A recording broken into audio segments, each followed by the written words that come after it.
Morning, everybody. Welcome to the county board meeting. So our chairman, Commissioner Pavlik, isn't here today. He had to be out of town. So we're going to do the best we can without him. Don't make it. We'll make it. So let's start out the day with the pledge to the flag. I pledge allegiance to the flag of the United States of America and to the republic for which it stands, one nation, under God, indivisible, with liberty and justice for all. Number 6. Time out for more. Okay. Time out already? It was so good, Ron. I had to have another one. That's pretty good. You have 2 pots, you have 1 pot for him and 1 for me, or what's the It's deal? just he appreciates it more than you. I guess so. All right, so the first item on the agenda is to approve the agenda, and we do have 3 additions. A notice of temporary hire for the PSO, an appointment to an alternate for MCIT, and making an approved activity for the Cantilever Bridge kickoff. On Friday, that is? Yeah, I honestly don't remember. Yeah. I think it's 3 to 5 on Friday. That's something. Mr. Chair, I would move with those additions. All right, we have a motion by Brian. Do we have a second? I'll second that. We have a second. Any other discussion? Not all those in favor? Aye. Opposed? Motion passes. Second item is to approve the minutes of the October 9th regular meeting. We've all had a chance to read them. I saw no glaring, nothing glaring in there, so I'll move to accept the meeting. Motion by Wayne. Do I have a second? No glaring. Yeah. Second by Kevin. Any discussion about the minutes? If not, all those in favor? Aye. Aye. Opposed? Motion passes. Financial business. Mr. Chair, I will move the courthouse claims, the highway claims, health and human service claims, and there's 1 burial. Yes, there is. All right, we got a motion by Kevin. We have a second? Second. Second by Wayne. Okay, all those in favor? Aye. Aye. Okay. Opposed? Motion passes. Next item is to approve resolution to propose 2019 fee schedule. We all have a copy. I guess there isn't anybody here. Do we, Jenny, have anything we need to talk about there? There were some changes and some. Yeah. Yes, there were some changes that mostly to the recorder's office. Those are things that were changed by statute, so we're required to charge those fees. And then the reason why we're removing the mailbox support fee is because that's really a commodity, and so it's just to charge for whatever our costs are. So if we eliminate it from the fee schedule, we don't have to hold a public hearing in order to change those rates as if our costs for those things change. So That's why it's removed. that's why it's being removed. Exactly. There was one under highway last year I questioned, I didn't notice it this year. I remember that one. I don't remember what it was. Wide meeting of a wide load. Yeah, it was a wide load permit. I didn't notice we got one back in on the schedule. That one I looked at here. Oversized load fee. Logging and equipment are exempt. Okay, logging and ag are still exempt? Yep. Okay, Yeah, except for permits and fees. Yeah, okay, good enough. All right, so do we have a motion to approve? Move to approve the fee schedule. All right, we have a motion by Brian. Do we have a second? Yes. Second from Wayne. Any other discussion? Okay, all those in favor? Aye. Okay, opposed? I thought somebody was going to throw a 10% increase on every one of them. We could use some money. We could use some money, yes. All right. Mr. Chair, that's something I think next year we have to look at some of these increases. I think it's a good idea. Yeah, because if it's taking the office staff longer to do it, and I mean, it's nice to help the public, but I guess Yeah. We're not in the business of making money, but we need to charge accordingly to cover our expenses. Mhm. That's a good point. Yeah. Yep. Yeah. All right. Can't remember, I think we approved it. Yes, you did. All right. So next item is renew county group health insurance and flex spending account and add health savings account for 2019. Do we need to explain that one, Jenny, or we just, we've all had a chance to read things? You know, It's confusing. the insurance committee met several times. We had an initial increase on our insurance premium of 16%. We were able to negotiate with our provider that rate down by changing the pharmacy plan. The pharmacy plan eliminated the Target and CVS, which we don't have here locally anyways. That was a 1% savings. And then we received another 5% reduction off of their initial quote for the renewal for 2019. The committee met and opted to add 2 new plans and eliminate the current Viva plan. The new plans, there's going to be an HSA. They're both high deductible. The 2 new plans are both high deductible, HSA and Viva compatible. And the committee has met with all of their representatives, who's ever in those groups, and as a group decided that these were the best plans, given what the caps Sure. were. So I think they did a really good job with the review and with the information. So. Okay, so the insurance committee has done their best they could, did a good job on this, so it's up to us to approve it or Correct. no. Correct. So, what's the pleasure of the board? We have a motion to approve. I'll move on the recommendation. No, motion by Kevin, and a second. Second. Second by Brian. So, any further discussion?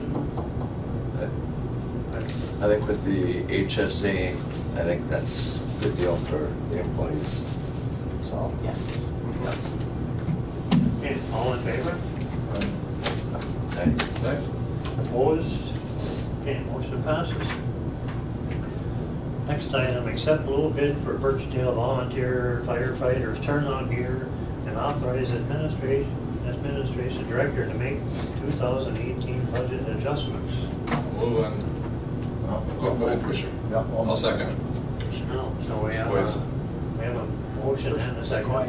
Yeah. I'll do squares Second. first. Yep, Squires first. Okay. Okay, any further discussion on this issue? We've kind of had some discussion about it already, so. Yeah, and they did their research and, Yeah. and I, it's definitely needed over there. Mr. Chair, that would be an adjustment on the content budget. It will, and the reason why we're going ahead and doing it in 2018, because in 2019 it was still going to be a use of reserve funds, and so we'll just move those use of reserve funds into 2018 because the equipment is needed right away, and so they can just get that going as soon as possible. Okay, so, all in favor? All right. Aye. Opposed? Okay, motion passes. Item 7, approve Koochiching County Historical Society time capsule request. This is only for part of it, it's kind of a small number. It's a lot lower than we had initially anticipated, and we have some, this is a non-budgeted item, but we have some funds in admin project funds that we'll be using for this. So we had approved like $10,000 for this. We had anticipated that in the 2000, so I'll have to double check with Ed to see, what additional costs may be Yeah, as part of that. this is terrific. Yes, We need it to- is. We need to move forward with Yeah, this. it's Yeah. overdue. Okay. Long overdue. Second. With the first. Kevin. He said long order, I think that was the motion. That was a motion. Okay. Motion by Kevin, second by Brian. Any other discussion? So, all those in favor? Aye. Opposed? Motion passes. So, one of the additions was canvas. You want to talk about your, adding, to talk about the adding a driver. But adding a driver? Well, temp hire? Oh, yeah, I just did that notice of hire, I saw it on my desk. Oh, okay. So I just added it to sorry. today's agenda just to get. Oh, done. okay. Sorry, So we got a notice of hire first. Okay. I hope he may be listening on TV, but you've got a good driver here. Oh, do I? Which one is that one? I have to say, Milo. Yeah, Chris's. Okay. Okay. I've got another one that's fixing a volunteer too, so, But you got a good one here. cool. You can go ahead, sit down, but we got Yeah. a couple additions we're Okay. gonna go through here I'll first. just sit. Yeah. So the one to do is just a notice of temporary. Appointment, right? MCIT. Yeah, so MCIT, we need an alternate. We have a delegate, now we need an alternate. So Bob, because Bob Peterson is a delegate, and we're assuming he probably won't go. That's what the issue is, so we need to appoint a delegate or an alternate. I did a miserable job of explaining that, was that pretty close? You know what, I just got that on my desk this morning, and I think that there's gonna be a vote for the board of directors for MCIT, and he does get a vote December 3rd at the MCIT conference, and so it'd be great if we could have somebody there as an alternate, whoever is gonna be attending that conference. Could be for that vote. Yeah, sure. Yeah, Kevin's aware. I think, yeah, I read about, I think the meeting's at like 3 o'clock on Monday. Okay. So Yeah, I'll do I this. saw it, I can't remember what it was, but I didn't think it was gonna pertain. I just think we'll allow the board chair to make that appointment. Yeah, I think they've appointed you, Kevin. Okay, You want this? Maybe, so I hope that helps you. that might help. Do I need a motion to appoint? Let's do it. I will just in bring it case. up. All right, do we have a motion? I would move to allow the board chair to appoint Commissioner Beatty. And we have a motion and a second. Kevin, you're appointed. Okay. What did you say? I guess it doesn't help if I turn it down. No, I don't does think it? Should we vote on that one too? Okay, all in favor? Aye. Aye. Opposed? Thank you. You're the man. So one more addition before we get to Candace is the Cantilever Distillery Project is having a kickoff meeting, and we'd like to make that an approved activity in case more than two of us are there. Is that a motion, Brian? Well, I'll move it. I'll second. Commissioner Sway. Any other discussion on that? I just think that's a pretty interesting, important project. Yes. And it's, I believe it's from 3 to 5 on this Friday. I will get the details and make sure to email that out to you. Okay. All right, we're right on time, Candace. Oh, one more question on it before we vote it. Was there an invitation sent out to the county board? I think so. Individually, everyone got I one. did, yeah. They must not want me there. Oh, I'm all right. That's why I didn't bring it up right away, because I didn't know why. Because I got one, but I didn't know. They don't like you. Yeah. It's not like. Yeah, maybe it's one of those things got tied up. Yeah. Of course, I was gone part of last week, and I got mail piled up that high, so it might be in there. Oh, it's Yeah. it's in the mail. Yeah. All right. Yeah. Check some mail, Brian. So where we at again? I think we have to vote on that. Yeah, Hold it. we have to vote on that All one. right, so all in favor of making that an approved activity? Aye. All right, opposed? Done deal.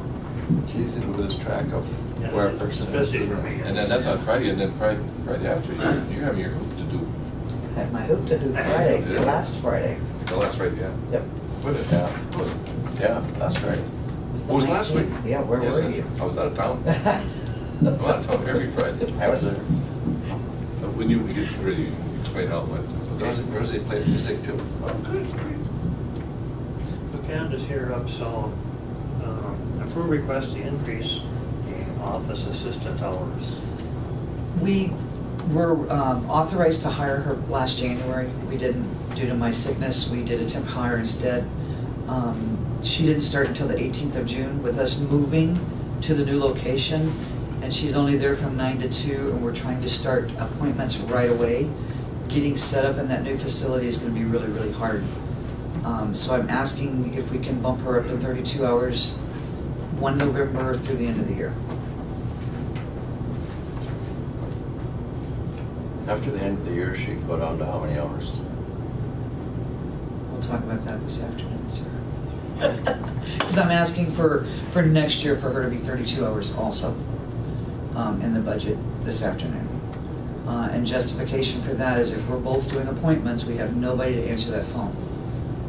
And nobody to screen people as they're coming in. So, I'm sorry. Also for the day, you're asking for next year, help you get through the transition from To one get through the office to another. transition from 1 November through the end of the year. So, That's my request for right now. I'll move. that makes sense to me, I think it's good things. So we have a motion by Kevin. I'll second that. Or second by Wayne. Any other discussion? Okay, all in favor? Aye. Opposed? There you go. I don't know what the status of the building is yet. Planning on going over hopefully today. I know that they've already painted it. I don't know about the floor and all that stuff. And then last thing is Friday night was a awesome event. If you weren't there, you were wrong. Other than Jen, she had a bigger event than we had. Congratulations, by the way. Thank you. We raised $7,215 for our MACV program. Yeah, it's good. For a first-time fundraiser and planning it and doing it in 6 weeks, I think that's like awesome. Our goal was 5,000 and we did 7,215. So MACV was very pleased and very shocked when I handed him the envelope That's full of terrific. money. And the So- items that were volunteered or given from the raffles and the auction, you had good turnout there. We did. We had standing room only. We had 193 Yeah. seats for people to sit in, and they were standing up. Yep. And some people were donating and leaving because there was no place to sit. And you still miss me. We still missed you. Yep. Yep. I apologize. I apologize, Cass, but I was. Commissioner Adie was there. Eklund was there. Mr. Eklund, and from city was Harley Droba. But the mayor wasn't there, and Or assuming Dean did a good job. Dean did a good job. Yep. We're gonna do things a little bit different when we plan our next one. And we do plan on doing another one for our transportation program, because our van's up to 150,000 miles, and we probably need to look at trading it and getting a new van. So that'll be our next function. Candace, are you always looking for drivers? We've talked about this several times, but is it always an issue? You have a lot of turnover? We don't have a lot of turnover, but there's a lot. We're limited to, they can only do 6 day trips a month. They're limited to $410. So if I've got somebody that's doing the dialysis run or on vacation, then that gets up to difficult times. Yeah. I do have one that came in this morning that wants to do an application, but he does not want to get paid. So I told him, I said, well, I don't know how that's going to work. We'll figure it out. If you don't want to be paid, we'll pay you anyway, and you go get grocery cards or something and donate it back. Yeah. So Yep. that's all I have. Your, Thanks, Candace. so one more time, your new temporary hires, that's the one you've been looking for. Is it? Yeah. Okay. Good. Thank you. Thanks, Candace. Yes, sir. Yeah, you weren't there, Miss Ivy. Kathy, we're right on schedule. Pretty amazing for us. Good morning. Good morning. It was awesome.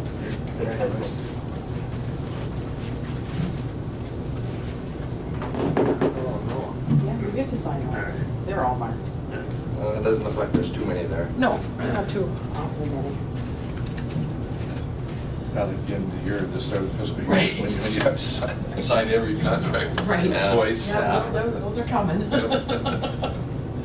So the first item on here is approved medical consultant agreement with the Duluth Clinic. Yes, this is for, this is a medical consultant agreement between the Duluth Clinic and Koochiching County Public Health and Human Services. It's so that our health department can order the immunizations and then have a doctor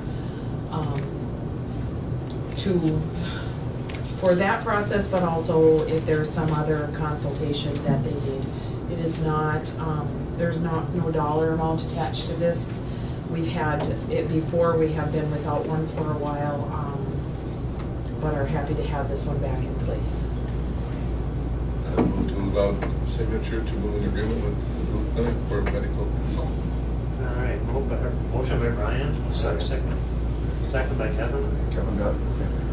So any other discussion? So, all in favor? Aye. Opposed? Motion passes, yeah. But Commissioner, with the one, did we do that, prove that warrant? That warrant, That's the that was next- done? No. It was done, okay. So the next item is to approve the voided warrant. Yes, there was a warrant made out to a wrong vendor. So it's voided. Okay, move to approve the void. I'll second that. Okay, so we have a motion and a second. Any other discussion on that? Okay. All in favor? Aye. Opposed? Motion passes. One question, Ken, this list is Duluth Clinic, and it's not essential health, is it Duluth Clinic? That's what Derek said is the proper wording for it. Okay. So apparently that's, I'm not. really Must be sure. under that. Yeah, it's all the same thing. We did ask him that. So. All right. Okay. Thank you. You did the burial already? Yep. Thanks, Kathy.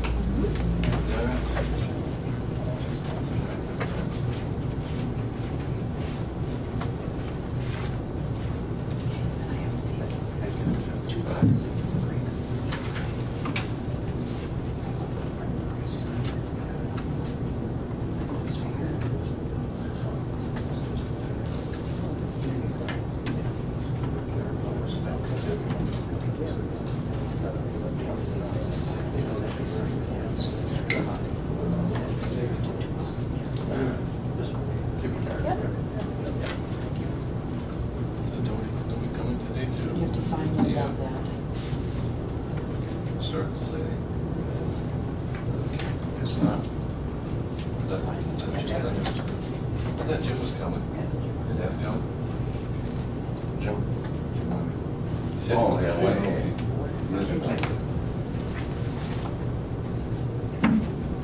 Okay, highway business, Joe, I guess you're up.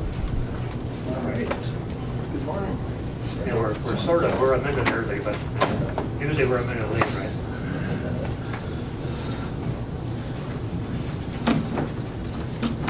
So review bids for 2018 aggregate crushing contract. Right, we advertised and solicited for bids and quotes for our second crushing contract of the year. We did one earlier this year, and that was down in the Camel Ridge and Hicks Ridge. That was our first crushing contract. That was completed, and we had intended to do a second crushing contract. We tried to see how much of our budgeted funds were left for the second crushing contract. So we put the quote form out and the bids out based on the remaining dollar balance. And we received quotes from two contractors, Hoover and TNT Aggregates. TNT was the low bidder at $134,900. Trent did an engineer's estimate on this one for $135,000.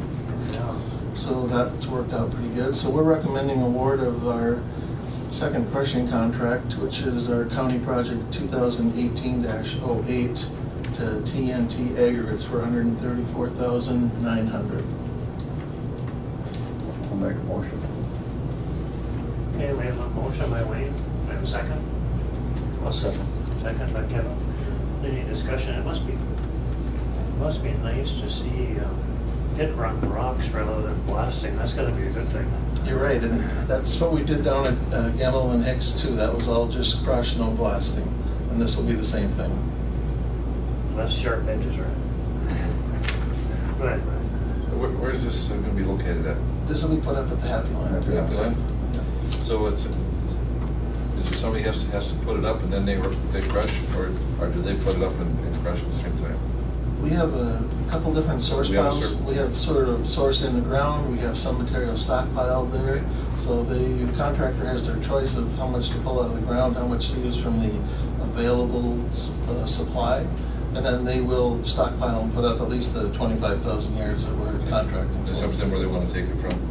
And then, no, if they gotta take it out of the ground, there's no extra charge to us. Right. Okay, so we have a motion, second, and some discussion, so all in favor? Aye. Opposed? Motion passes. Bill, second item, update surplus equipment list and authorize engineer to sell, trade, give away, whatever it takes. Well, Trent and Brad, they're on a roll here. We've used, over the last couple of weeks, we've moved 9+ pieces of equipment, some of them through the mint bid live auction, which took place down at Beltrami County Fairgrounds. The most recent process was done with 10 days of advertising at mint bid online.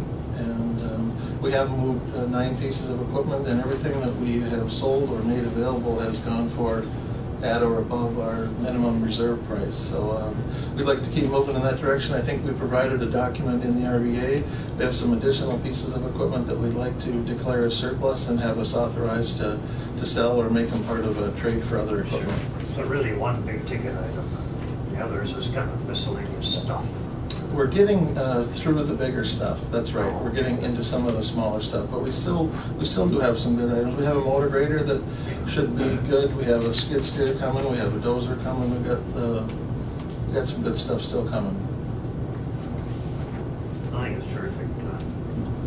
I think the min bid has worked out really well. Trent and Brad have worked together to ready the equipment, take a lot of photos, get it posted on the internet sites, fielding a lot of calls. Trent's taken a lot of calls, and so I think our equipment has been perceived as being well maintained, and so we've received the kind of purchase prices that we were hoping for. So the only downside is hauling it someplace. The live auction, we did have to bring it down to Beltrami County. The other stuff, we just make it available for inspection at either the armory or at our shop, that sort of thing. I think it's terrific. I'll move on that, Mr. Chair. We have a motion, Kevin, second. Second by Brian. So any other discussion? I think it's terrific that we move ahead and get rid of the surplus stuff. I mean, we can use the money for something else, right? Right, you bet, absolutely. So any other discussion? If not, all those in favor? Aye. Opposed? Motion passes, Joe. Very good, thank you. Well, thank you guys for moving ahead with this.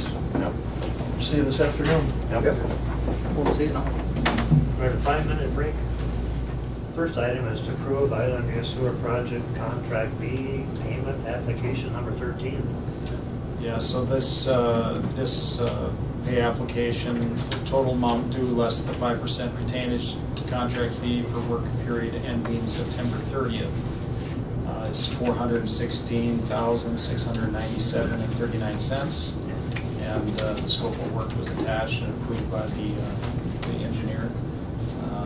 And again, it's this particular pay application is for contract B, which is Utility Systems of America.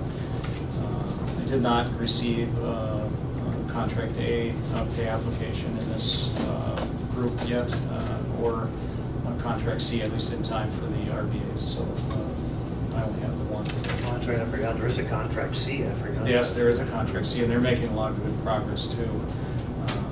But this one's only for contract B. Yes, I understand. So, pleasure of the board.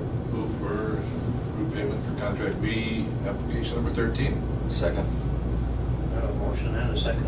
Any other discussion? All in favor? Aye. Opposed? I guess it's one of those that we don't really have a whole lot of choice. Yeah, how many Well, choices? I mean, we need to review it, and we do. We'll Yep. go through the process and have the engineers look at it, but, Yeah. you know, they're making progress, and as they do work, they have to get paid, for sure. That's right. Yeah. Yep. I'm assuming you're doing a lot of work to smooth things out between the contractors and the homeowners.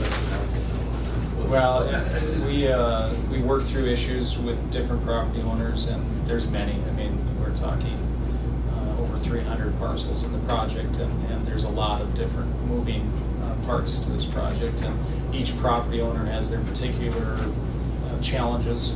Each property does, and we have to be sensitive to everybody's concerns and do the best we can to meet homeowners' expectations, get the contractors to do the work within the contract, and and try to keep it within the budget that we have, which is a huge challenge. Okay. Because we have unknown things that they run into. Right, right. Matt, so as far as you can tell right now, the project is essentially on time? Maybe a little bit behind? Yeah, so the contractors have started to talk about the schedule maybe being pushed further into 2019. Right now our contract calls for an end date in July of 2019, at the end of July, and they've talked about extensions. We haven't had any, we've been having some discussion, and I've been discussing with them the importance of finishing within the dates that we have. But if they justify reasons why, why they might need extra time, then we have to seriously look at that, depending on their delays and reasons why they might have to have more time. But keep in mind, when we have delays or when we have an extension, there's extra costs associated with the project in order to do that. And so You have to add costs. You're going to pay an inspector for longer than what you thought you were going to. that's correct. Now, yes, that's correct. But on the other hand, contract C is going better than expected, and we have inspection fees associated with contract C that extend into 2019. As it looks right now,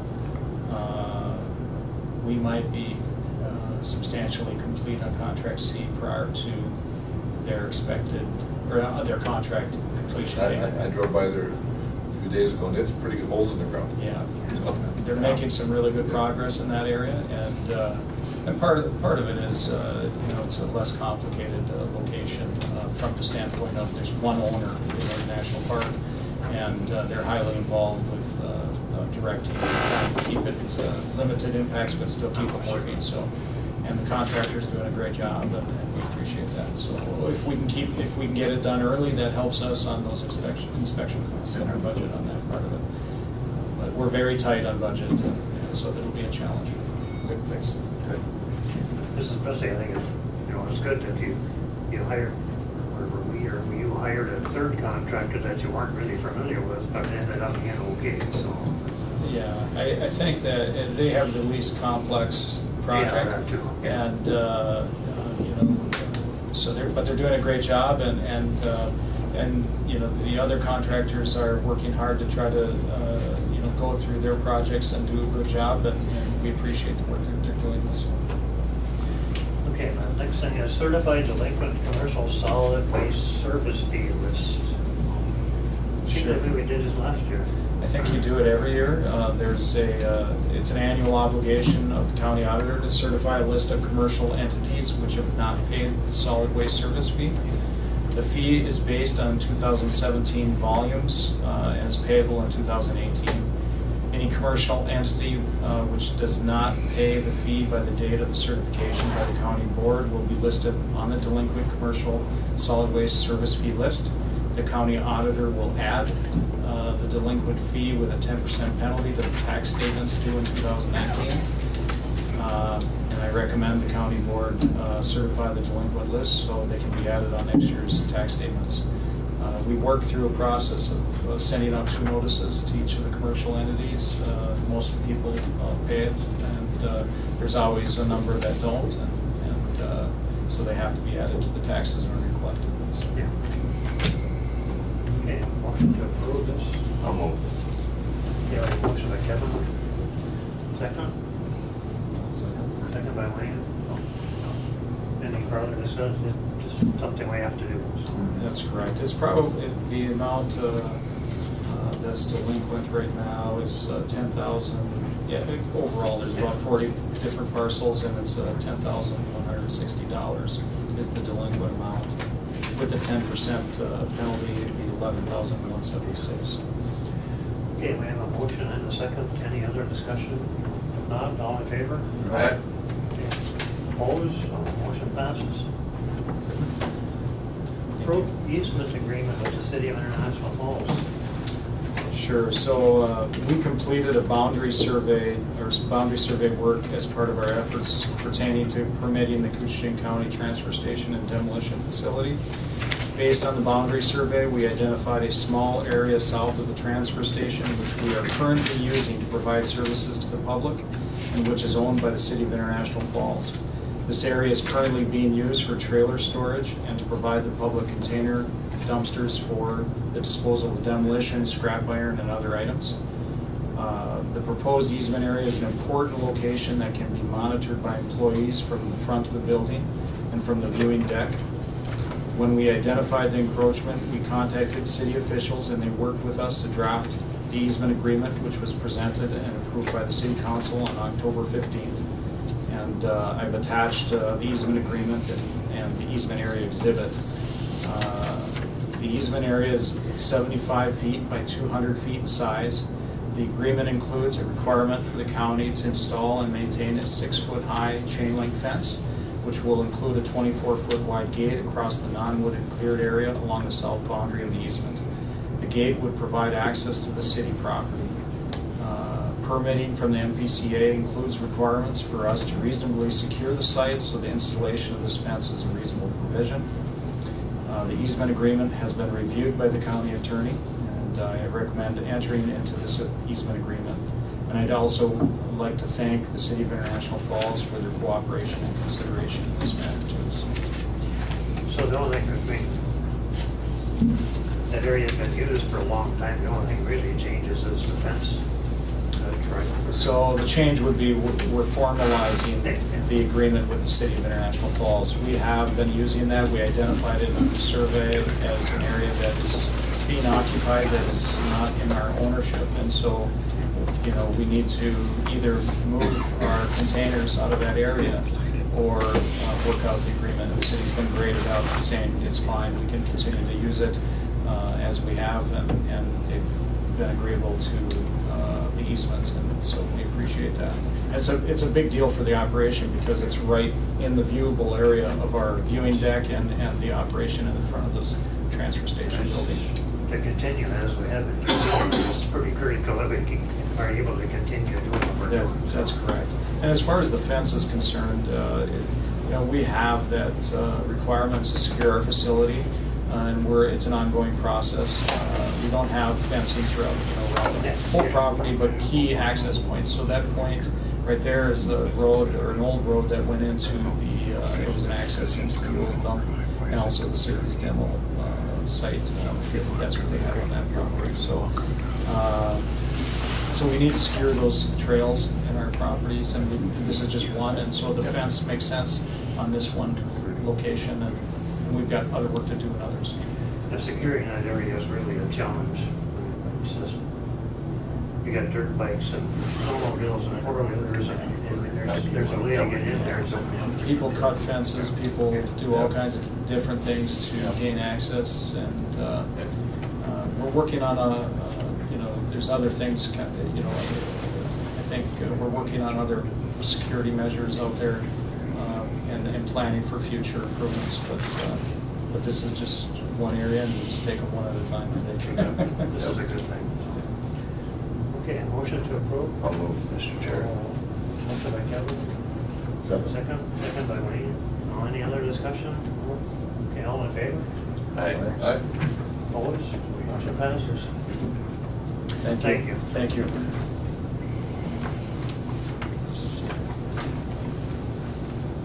So, we're up to Kent. How are you? Morning. Chief, Kent report. Look forward to visiting with you this afternoon.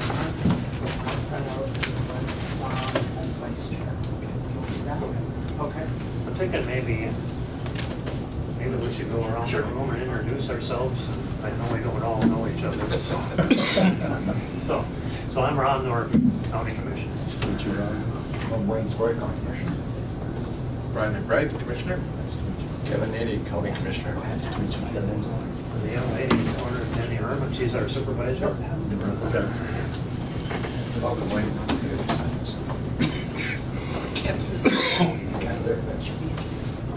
We kind of met. We did, during yeah. the Try TV.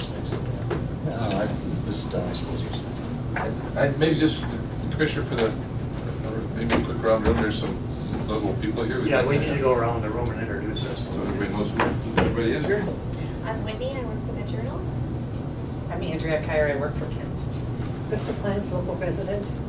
Local resident. I'm Anderson, Mayor of International Falls. Tracy Sullivan with PCCTV. Jim Leonard, Rainier First Nation. And Eric Bauer, Director of the Cleet County Historical Society. Ashley Levine, Koochiching County Historical Society. Okay, very good. Thank you. Yeah, that's most helpful. I've been in that seat before. And you told them how enjoyable it was, right? It was wonderful, and we had a great lunch afterwards too, so it was good. So this has been a long-term emotional thing, and I'm sure there's a lot of opinions and emotions in the room, so we're going to be as respectable as we can. Fair enough. Let me Go ahead. let me just say a word or two of introduction about myself. I am new to this conversation. I joined the Minnesota Historical Society in July. Been in public history for 30 years. Yeah, that is hard to hear back there. I don't know if you can, Okay. do the Maybe best you pull can. forward? Sure, you pull forward. Yeah, there we Thank go. All right. So my name is Kent Whitworth. I'm the new director and CEO of the Minnesota Historical Society. I joined MNHS on July 2nd, and I've been in public history for about 30 years. Most of my career I've spent in my home state of Kentucky and then some time in East Tennessee. For those of you wondering what in the world is a Kentuckian doing in the Minnesota Historical Society, I do have ties to Minnesota through my mom's family. She's third generation Minnesotan. Their family was first in Renville County and then later in Hennepin County. So I grew up vacationing in Minnesota and spent some holidays here, and probably have identified as much with Minnesota, if not more, than any other state, with the exception of my home state of Kentucky. So I'm grateful for those family ties to Minnesota, and as I said, I began at MNHS in early July. I'm aware of most of the history behind the Grand Mound situation, and first of all, I want to say thank you for the opportunity to visit with you all today. I have heard of International Falls all of my life, and this is my first visit, and I look forward to being up here again as this project unfolds. I was pleased to learn that this is the home of Bronco Nagurski. I'm a college and pro football fan, and I know that name. And so I look forward to learning more about that at the museum this afternoon. There's a young lady over there that knows quite a bit about it. His grandniece. Oh my, okay. Granddaughter. Granddaughter. Great granddaughter, right? Yes. Yes. That's wonderful. And I have been appreciated the opportunity to learn about the mound itself. One of the first things I wanted to say to all of you is thank you for your patience. This has dragged on far too long, and I'm sure I would get no disagreement there. And thank you for participating in the discussion last month. I know several of you participated on a task force from 2014 to 2016, and have discussed various possibilities and concepts at length. Just prior to visiting with you, we had a good visit with Pete Schultz, and appreciated hearing from him his perspective and his thoughts, both from a preservation standpoint and an education standpoint. So that was most helpful to hear from him directly. As you know, we've been involved in the last year in particular in community outreach. I want to thank Chief Leonard. I know that you spent better part of a day with Joe Horsecapser last year, and are grateful for the time you spent with him, and for him to see what you all have done across the river. And then Maddie Harper, who I think you met through the video conference, led, I believe, 10 different meetings with representatives of 17 Native communities. And so I'm happy to provide a summary of where we are in the process. No formal decisions have been made, but before I do that, maybe it'd be good for me just to open things up for questions. I'm happy to field those questions to the best of my ability, and then I can maybe summarize, as I said, where we are in the process. Yeah, sure. I think it's a good idea. I think, Commissioner, if anybody in the group here would like to Sure. discuss. Sure. Yeah. You know, the only thing that, Kent, that you know, we sat in, Commissioner Skoye and myself and Mr. Leonard. And I think you were there too, weren't you? Yes, you were. And I just felt very uncomfortable the way it was conducted. To me, I mean, when I felt that Koochiching County was, I mean, we were kind of singled out as, okay, here's how everything goes, or here's how all these people feel, and here's Koochiching County over here by ourselves, so how do you feel about it? And the first thing I think was people want to go certain places that, as a board and local residents, we were not willing to go into those discussions. Sure. And made us feel very uncomfortable. Mm-hmm. So, and that's the main takeaway I had, that I thought it was very weighted against anything. And I think there's some misconceptions when, I think it was Maddie that went kind of around the Midwest and of course up into Canada. And when things were listed, all the tribes and nations that were talked to, and then Green River First Nation was excluded, and right. I thought that was kind of a slight to that group. It was an unintentional slight, but a slight nonetheless, and I apologize for that again. That certainly wasn't my intention, and I don't think that was Maddie's intention either. But what we certainly owe Chief Leonard and all that work with you on that project a public apology. So more than willing to. I just seemed to be like there was some misconceptions of what the intention of Koochiching County and people of this area really were thinking about. And I mean, it was kind of put out there that we were only interested in the economic value, and that is far from the truth.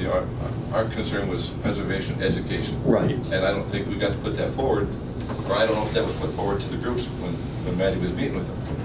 So I mean, it was put on to us that we were only looking at economic dollars, and there's some statements made that were, I thought, wrong and hurtful to the county. Mm-hmm. I'll borrow a term that Pete used in our visit just a few minutes ago, and he talked about the reverence that he was raised with for that site. He talked about his parents taking him out there long before there was an interpretive center. But that term is what characterized those early experiences. It was very reverential, even to the point where he talked about his parents pointing to parts of the mound that, for lack of a better term, looters had gotten to before other provisions were made. And so that made a real impression on me even this morning. And to hear that from your head of tourism really speaks volumes. And so I think I appreciate you balancing the narrative that is developed through this process, and I'll make sure that that as reports are finalized, that will be a part of the MNHS official record, that we certainly are. In fact, we've already made those adjustments so that our interactions with Chief Leonard, Andrea's, I think this is her 6th visit in the last couple of years here, and the work with you all and your service on the task force is all reflected, so that that this is not inaccurately characterized as just a tourism-related issue. From my perspective, being new to the conversation, the two themes that you referenced were the two that seem to reflect everybody's perspective, and that was preservation and education. So I appreciate your right.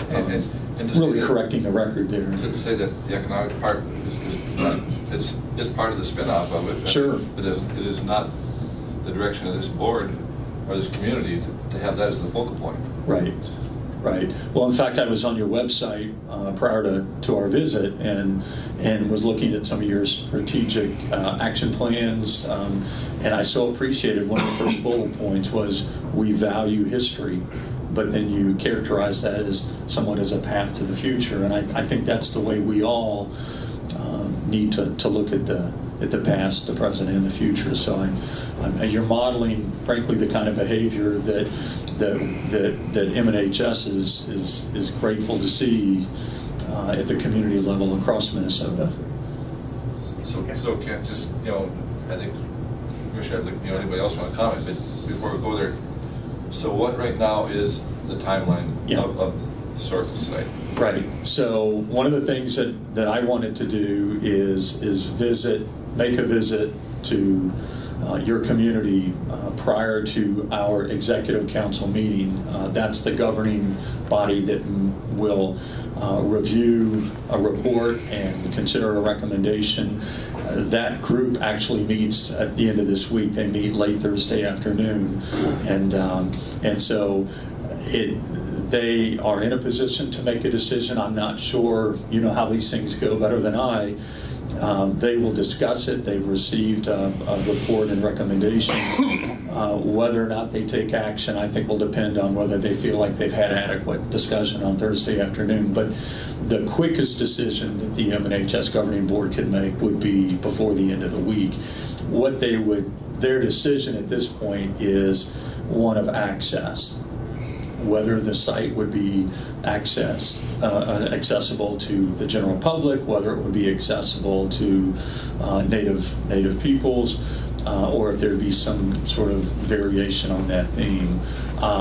Now, once that decision is made, then we'll go back in and start to develop strategies for both education and preservation, and those are key issues regardless of how the access issue is resolved.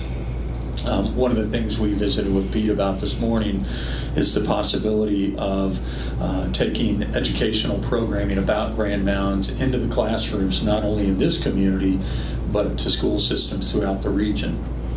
The other thing we talked about is possibly doing portable displays that could accompany those school visits, that could go to other locations, whether it's the community college, perhaps it's historical societies in the region. We've also talked about the development potentially of web pages, of short videos, certainly of printed materials. And so I think there are a number of tools that could be developed so that we could advance a greater understanding of Grand Mound, regardless of how the access issue plays out. From a preservation standpoint, as I said the other day during the video conference, MNHS has some work to do.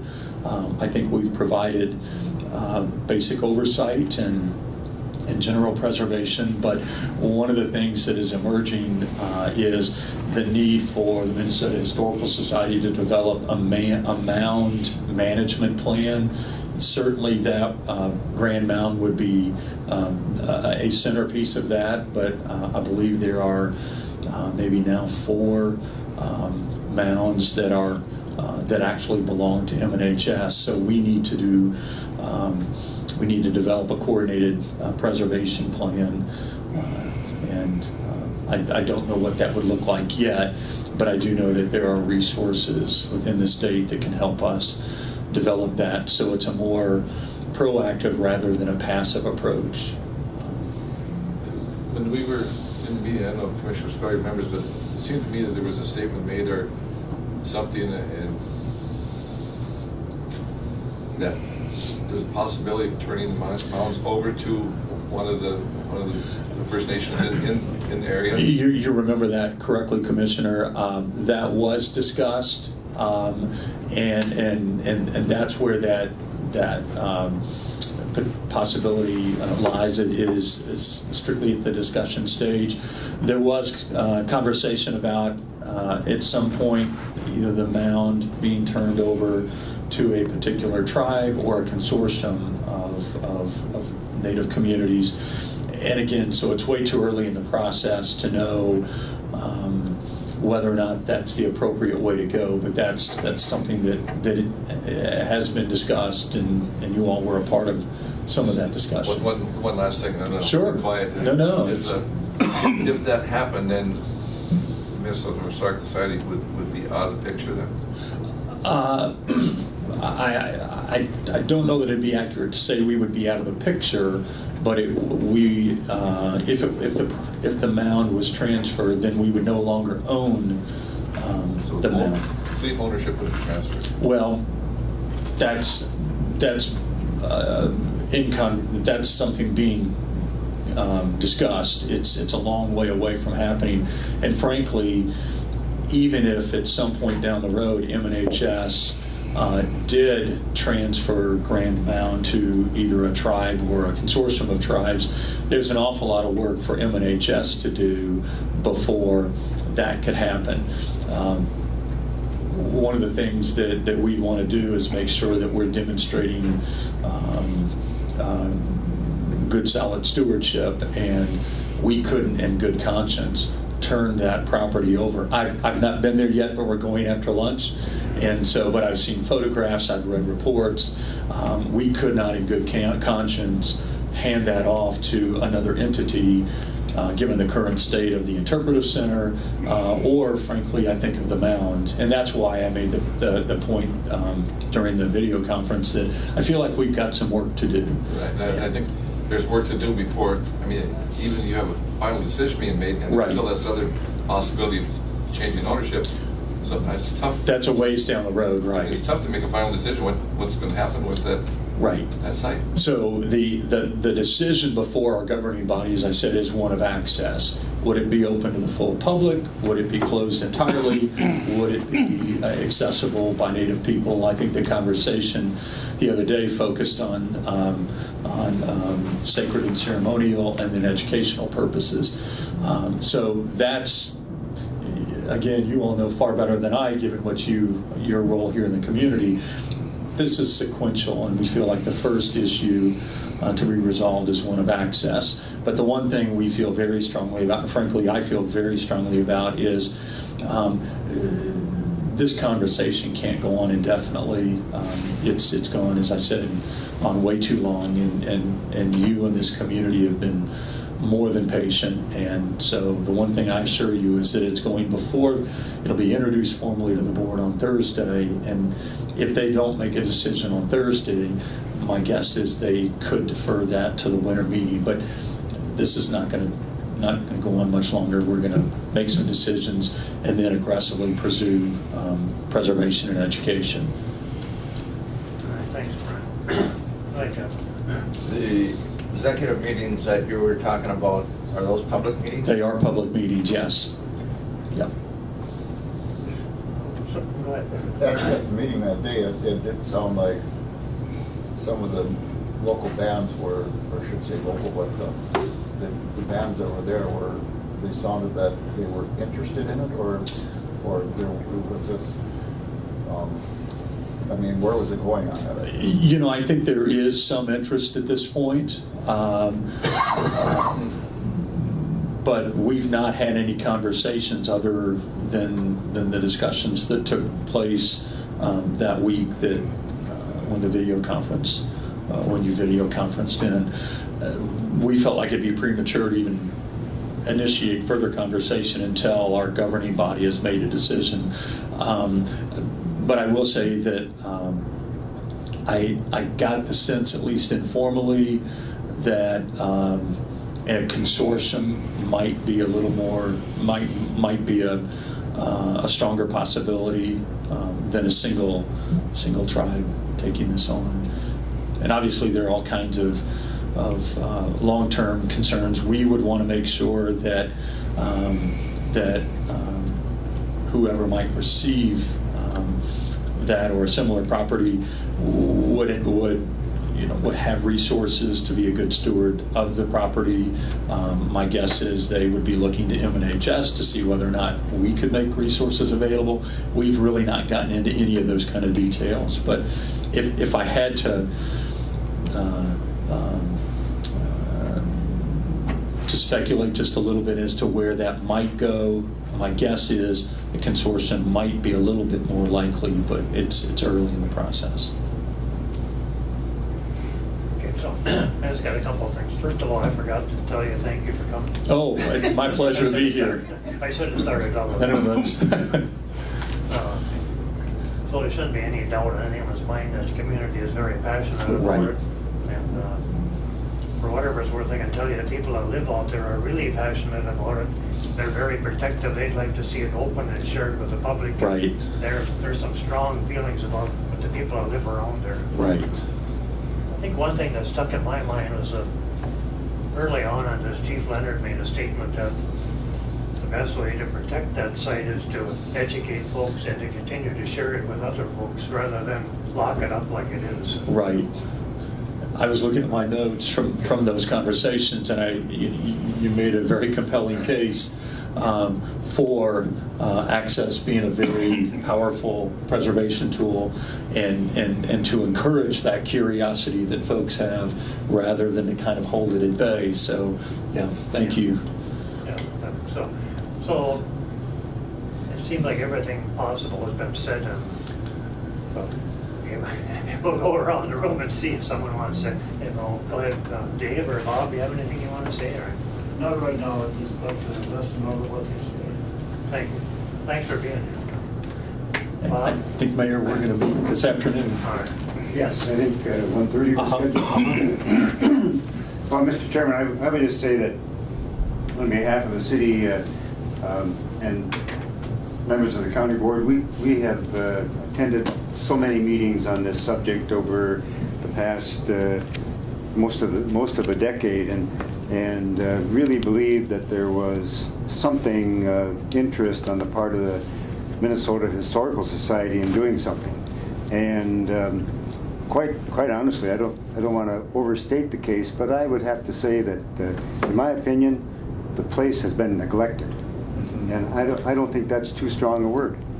And so it appears that the leadership of the Minnesota Historical Society didn't really care for what they heard from residents and local elected officials, and so they took the process inside, hired additional personnel, brought in representatives of other Native American nations.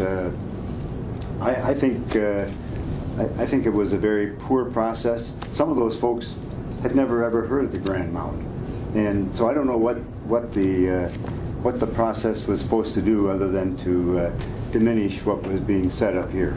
So very, very unhappy with the process that was done. I know we're dumping our bag on you, and you don't deserve that as a new director, and we're hoping that things can change here and we can see things differently. Thank you. Yeah, thank you. Thank you. Jim, you have anything? First of all, I just want to thank you for allowing me to attend today, and I voice Commissioner McBride's sentiments about the process being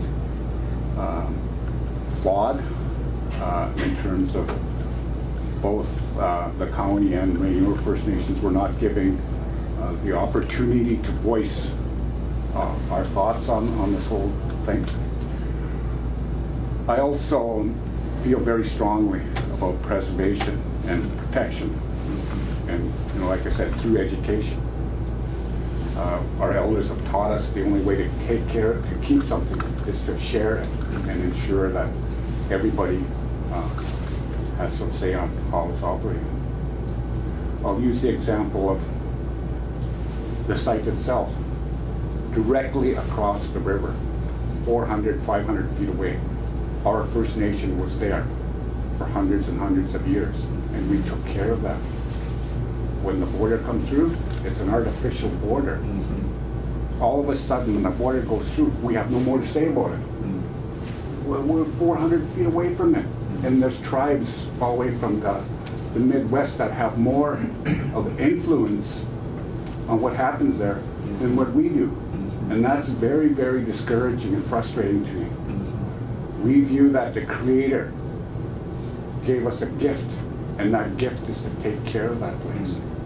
And we take that responsibility very, very strongly. And the way things are now, it's very hurtful that we're no longer able to fulfill our responsibility in taking care of that place. Like there's many, many mounds along the Rainy River, and we view those mounds as our responsibility to take care of. And this one in particular, as the mayor said, it's been neglected for many, many years, and we want to ensure that it's the way it's supposed to be. I'm encouraged by your comment about having a mounds maintenance plan. We would very much like to be part of that. We would love for you to be a part of that. For an example, on our side of the border, we burn it every year because it's called oak savanna, and the biologists, it's very, the oak savanna. So it should be burnt every couple of years to take away the little poplars and stuff, so that those, so it's protected. All over Lake of the Woods, you can go to a point on Lake of the Woods and see a bunch of oaks growing. Well, if you see a bunch of oaks growing, you know that there's habitation there for hundreds and hundreds of years. And in this part of they're very rare, these oak savannas, and that's something that we have to protect and ensure that our children and their children learn about these things. And in closing, I'd just like to say that whatever happens, that place has got to be protected, and it's got to be preserved. And the general public has to know about it, because the general public is part of the ones that have to protect it too. Because you just can't have four walls around something and hope it's going to be protected, because some idiot is going to see that fence or whatever and go in there and start picking around and destroying things. They might not know they're doing it, but they're doing it by digging around. So that's basically what I'd say. With anything that happens there, we have to be involved, and we, meaning the area. Like before that border went through, my community had relationships with Birchdale, Indus, more recently with International Falls in the county, and those are relationships we value. Just because there's a border that goes through doesn't mean things cease. We've been there for hundreds and hundreds and hundreds of years, and the local people have been more recently been there for a couple hundred years, but we work together. Like the Nelson family in Birchdale, very, very good friends of ours. So we want to maintain those relationships and take care of the mountains, take care of the river, take care of that. And we're hoping that, the MHS will put a system in place where we're able to continue doing that, and we're able to continue educating the general public. Well, thank you. Thank you. Thank you, Jeff. Thank you, Chief Planner. Well spoken. Ed, do you have anything you want to say? Not at this point, Ron, thank you. And just to go back, and Chief Leonard said, the disturbing part was, I don't believe that the people of this community and Rainy River First Nations were given the weighted amount of influence that we should have been able to have. I mean, and I really don't want to go there, but I remember we were talking about education, and there was one person, I think from Nebraska, said they were not interested in educating other than their own. That was very hurtful. And while we were going down Nebraska and Saskatchewan and Alberta, and we didn't put any weight on our local, we got Boys Fort and we got First Nation and Red Lake. Those are the groups we should be talking to. I believe. I could be wrong, but that's what I feel.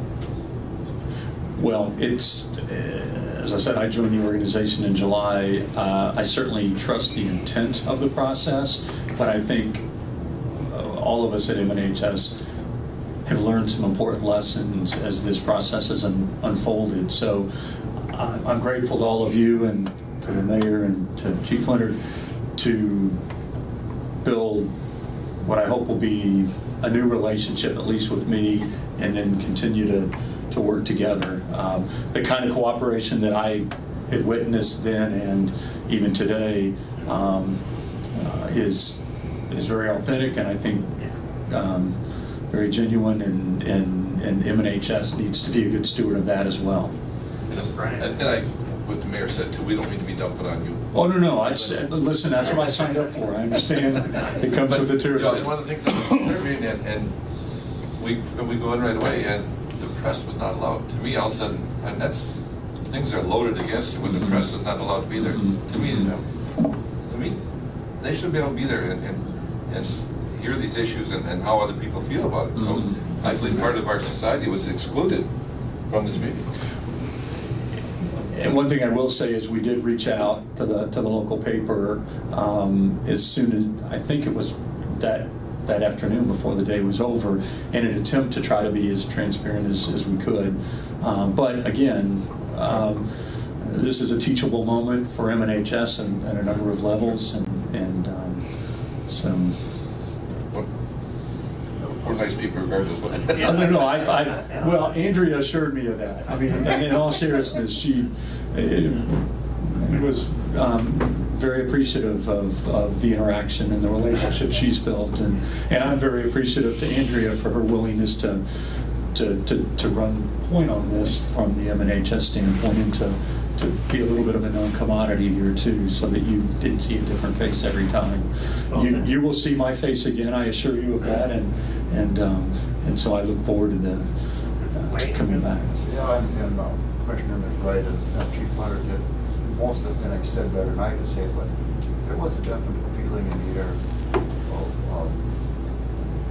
of being left out of, and it was just a showing to come out and say this, and it was like I said, I really think that Chief Leonard's tribe has done a very good job, and for a long time, they only ones to do anything. Right. And they pretty much had nothing to say of it.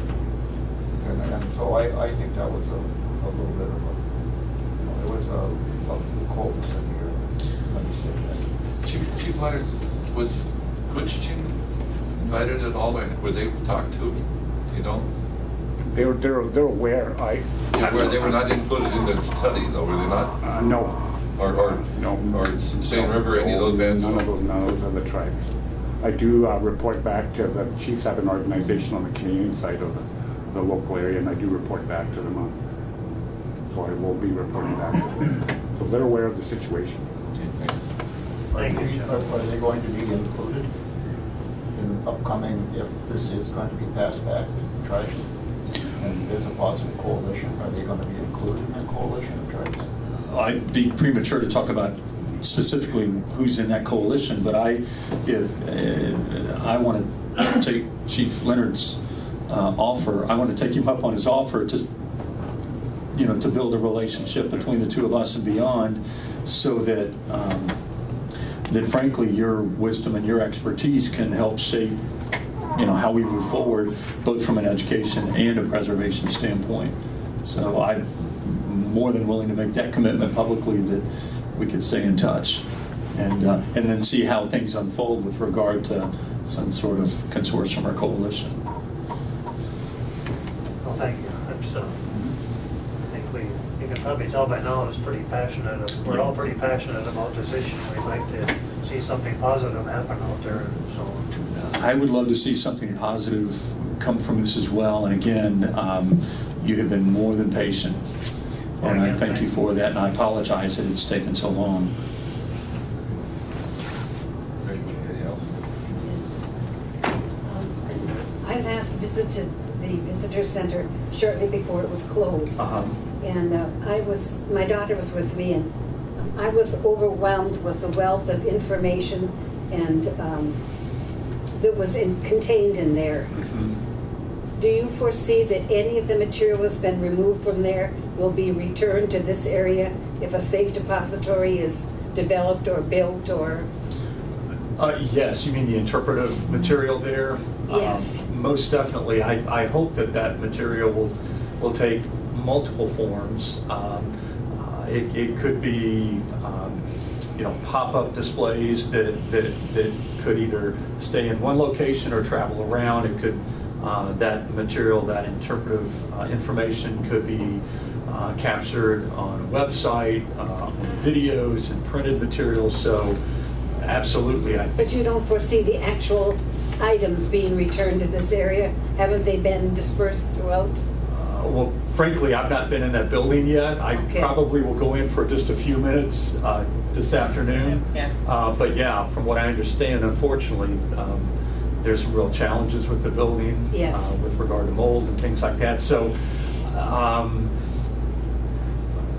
therefore, I don't know. I can't really comment on the condition of what's there. I'm assuming that years ago artifacts were removed. Yes, they were. Yeah. So we would certainly be very open to artifacts coming back to this area in the appropriate environment, whether it's the local historical society or what have you. So we're very open to those kind of conversations and developing strategies so that that these items that are so intricately connected to this community are accessible to people that either live here or many visit here. people here have no Native American heritage. We were all from Scandinavia. Right. So to go there and to learn and to actually see this stuff Right. Was just fascinating. Right. And because when I went there with the idea, well, this is just a bunch of old graves, who cares? And then I stopped to think about it. Mhm. I don't want you digging in my great-grandma's grave. I Right. don't want you seeing what's left of the shoes she was buried in and the handmade cross she had. Mhm. Why should they have to put up with that too? Right, right. Well, again, you're describing the same kind of reverence that Pete talked about this morning, and I really admire the community at large's perspective. Thank you. Yeah, yeah. Thank you, Crystal. Any other public comment? Yes. Go ahead, Dave. Who do you discuss these things with that you're talking about? I have asked 3 times to be on your mailing list specifically about that mound. Okay. I have been at your meetings and nobody has ever contacted me. Okay. Why? I can't answer that. The same answer you get before. Well, Matt, give me the same answer and, you know. well, I'm happy to give you my card, and I'm happy to follow up. I have Matt's card. Okay.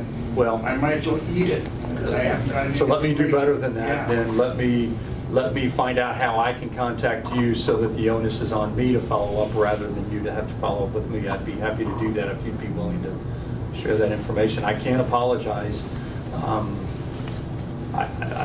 sorry that you haven't been incorporated into those conversations, but It's the same talk every time. yeah. The mounds on the Littlefoot River, upstream from there, 8 miles, were tore down, and by the same people that want to destroy what's there. Nothing was done about it. I was alive and I played in the mounds that you're talking about. So, I mean, I have first-hand information. And to me, every time we talk to Minnesota Historical Society, we hear, you know,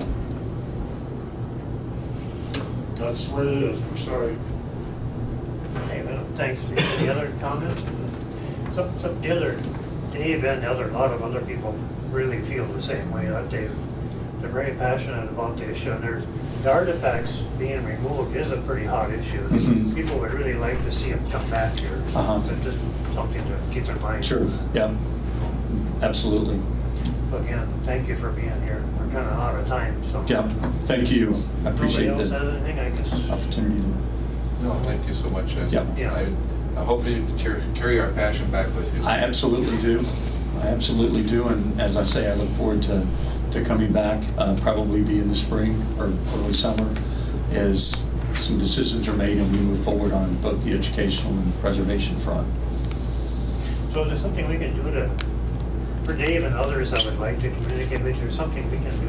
Can you give him a contact or something? Well, yeah, I'm happy to do that, but I think it's probably better for me to get a way to contact you so that then I can follow up rather than you wait yet again for us to do something. So I'm happy to try to